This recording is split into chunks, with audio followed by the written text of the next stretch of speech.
আসসালামু আলাইকুম। আমরা ট্রান্সফরমেশন অফ সেন্টেন্স করছিলাম এবং আমরা করছিলাম exclamatory sentence to assertive sentence or assertive sentence to exclamatory sentence.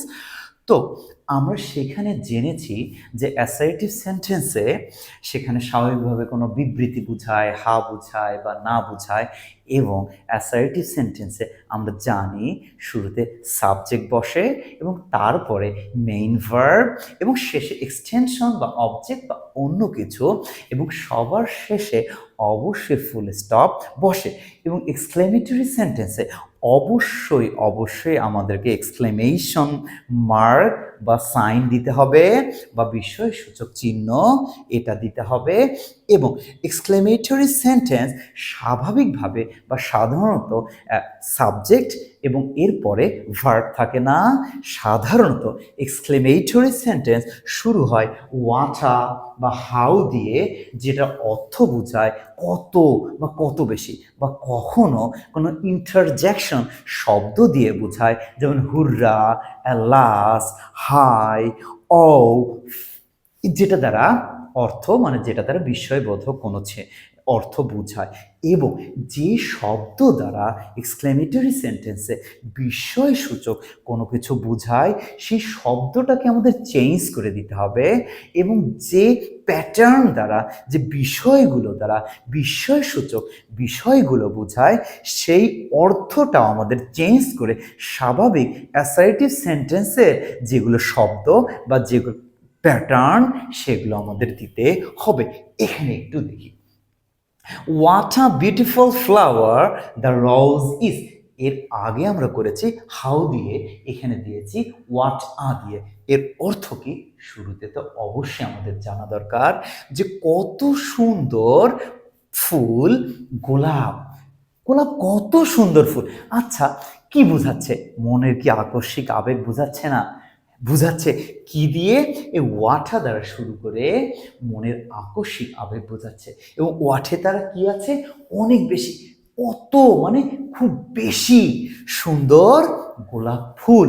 তাহলে এটাকে, এই যে কত সুন্দর, এই কত সুন্দরকে আমাদের স্বাভাবিক অ্যাসার্টিভ সেন্সে নিয়ে আসতে হবে। কত সুন্দর মানে কি? খুবই সুন্দর। কি খুবই সুন্দর? গোলাপ ফুল খুবই সুন্দর। তাহলে কি হচ্ছে? খুবই সুন্দর গোলাপ ফুল মানে গোলাপ ফুল খুবই সুন্দর। তাহলে গোলাপ এর শুরুতে আমরা কি নিয়ে আসছি? সাবজেক্ট।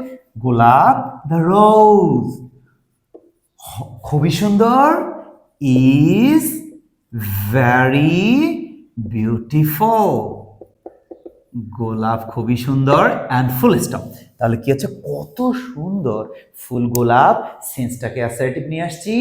গোলাপ ফুল খুবই সুন্দর, সাবজেক্ট শুরুতে নিয়ে আসছি। আমরা আবারও বলছি, গোলাপ দ্য রোজ খুবই সুন্দর, ইজ ভেরি বিউটিফুল। আমরা আবারও বলছি, এখানে কোনো ভেরি নেই।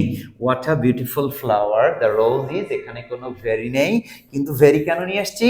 হোয়াট আ কত, এর মাঝে ভেরি বা মাছ বা অনেক শব্দটা আছে, ওই অর্থ ঠিক রাখার জন্য ভেরি আমরা নিয়ে আসছি। নেক্সট দেখি, what a man he is.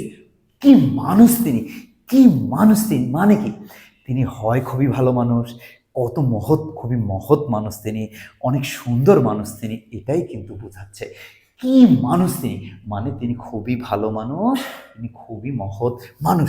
তাহলে এটা দ্বারা বিস্ময় বোঝাচ্ছে, কিন্তু আমরা বিস্ময় নিয়ে আসবো না, স্বাভাবিক সেন্সে আমরা নিয়ে আসবো তিনি খুবই ভালো মানুষ। তাহলে সাবজেক্ট আমরা জানি অ্যাসার্টিভে হয় হি ইজ আ, কত সুন্দর মানুষ, কত মানুষ, কি মানুষ মানে তিনি একজন মহৎ মানুষ।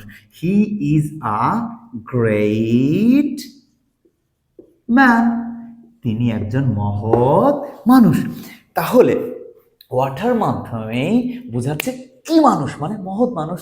বা আমরা এটাও বলতে পারি he is a very good man, he is an excellent man. এটাও আমরা ব্যবহার করতে পারি। কি করছি? ওই অর্থটা ঠিক রেখে আমরা এটাকে অ্যাসার্টিভ ফর্মে নিয়ে আসছি, আমরা সেন্সে নিয়ে আসছি, এবং সেন্সে আসলে তখন আমাদের সাবজেক্ট শুরুতে আসছে, তারপরে মেইন ভার্ব, বাকিগুলো। তাহলে কি আসছে? What a man he is, কি মানুষ তিনি, তিনি একজন মহৎ মানুষ, তিনি একজন খুব বেশি ভালো মানুষ, he is a great man or he is an excellent man. তো সবাই ভালো থাকবেন, আসসালামু আলাইকুম।